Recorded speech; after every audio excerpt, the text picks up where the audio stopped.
But in other ways, the court is still alarmingly homogeneous. Every single justice, this is quite odd, every single justice attended either Harvard or Yale Law School. There are a lot of great law schools in the country.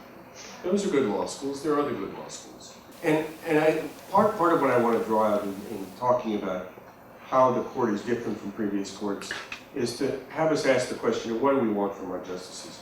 Do we want this kind of highly trained technical lawyer, or do we want someone with broader life experiences? So the last four nominees, two from the second President Bush, Chief Justice Roberts and Justice Alito, are reliably conservative.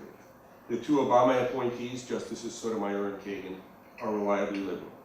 The justices like to say that they're above politics, and I like to believe them when I can, but some of the evidence seems to point in a different direction. It's worth noting that the average Supreme Court justice is still younger than the average Rolling Stone. That the challenges of covering the court, which are enormous, just given the technical material and trying to translate it for lay readership, have only gotten worse because of how fast we have to act.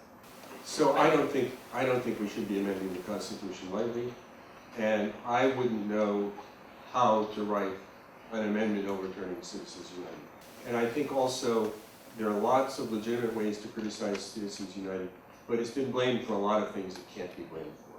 Citizens United did not make it possible for rich people to spend a lot of money in elections. The big money in our elections comes from individuals, and at least since Buckley against Vallejo, they've been free to spend anything they wanted. That everything I say about the politicization of the Supreme Court is limited to the Supreme Court.